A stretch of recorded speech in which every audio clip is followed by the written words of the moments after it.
رسول اکرم صلی اللہ علیہ وآلہ وسلم کا فرمان ہے، جو شخص یہ کلمات اپنی زبان پہ لے آتا ہے، رضیت باللہ ربا وبالاسلام دینا وبمحمد نبیا، اے اللہ میں تجھے رب مان کے راضی اور تیرے بھیجے ہوئے دین کو اپنی زندگی کا دستور مان کے راضی،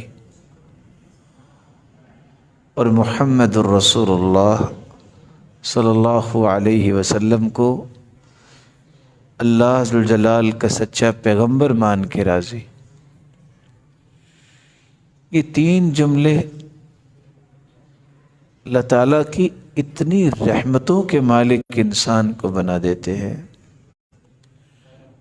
سب سے پہلی رحمت جو نازل ہوتی ہے کہ جس طرح یہ راضی ہے، اللہ ذوالجلال صبح اور شام تین مرتبہ پڑھنے والے کے لیے اپنے پیغمبر کی سفارش کو اور شفاعت کو اس کے حق میں قبول فرمائیں گے۔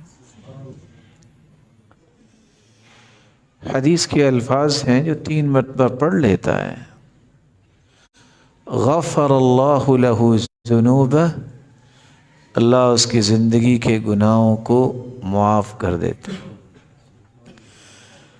اور اس سے خوبصورت بات رسول اللہ صلی اللہ علیہ وسلم نے یہ فرمائی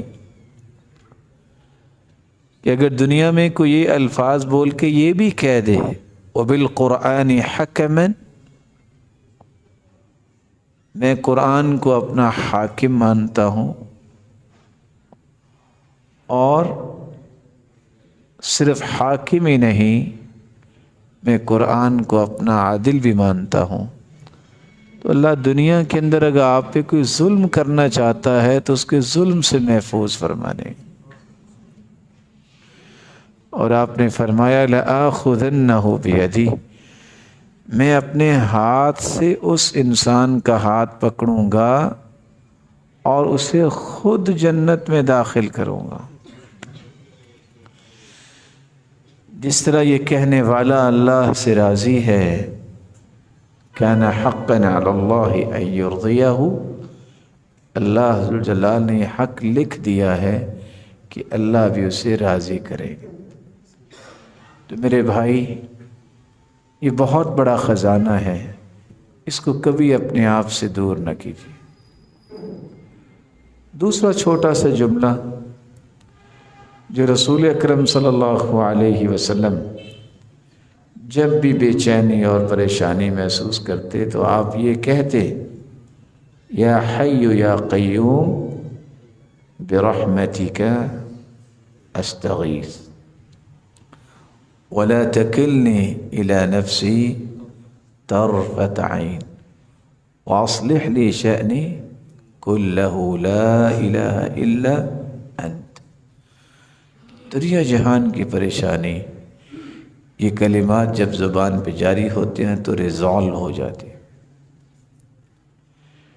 تیسرا کلمہ جس کے بارے میں رسول اللہ صلی اللہ علیہ وسلم نے فرمایا ہے، لا الہ الا انت سبحانک انی کنت من الظالمین، لم يدع بها رجل قط الا استجاب اللہ لذلك۔ جس پریشانی اور مصیبت کے لیے آپ یہ کلمات پڑھیں گے، اللہ تمہاری اس دعا کو اس طرح قبول فرمائیں گے کہ وہاں حدیث کے الفاظ کیا ہیں، ابدلہ اللہ تبدیل کیسے کریں گے، اس غم کو خوشی میں تبدیل کر دیں۔ اور 5واں کلمہ جس کو آج چوتھا کلمہ جس کو سید الاستغفار کا نام دیا جاتا ہے، یہ سید الاستغفار، اس کے بارے میں اللہ کے رسول نے یہ خوشخبری سنا دی ہے، یقین کر کے صبح پڑھ لے، شام تک اسے موت آ جائے، یہ جنتی ہے۔ شام کے وقت یقین کر کے پڑھ لے، صبح تک اسے موت آ جائے تو یہ شخص جنتی ہے۔ اس لیے ان کلمات کو اپنے زندگی کا خواب بنائیں کہ بندہ 24 گھنٹے تو اللہ کے رسول کی خوشخبری کی روشنی میں جنتی ہے نا۔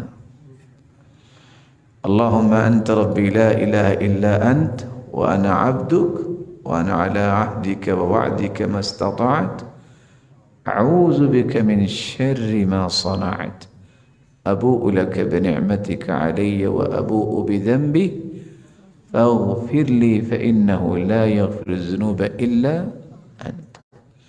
اللہ تعالی ہمیں عمل کی توفیق دے اور آپ سب کی حفاظت فرمائے۔ السلام علیکم۔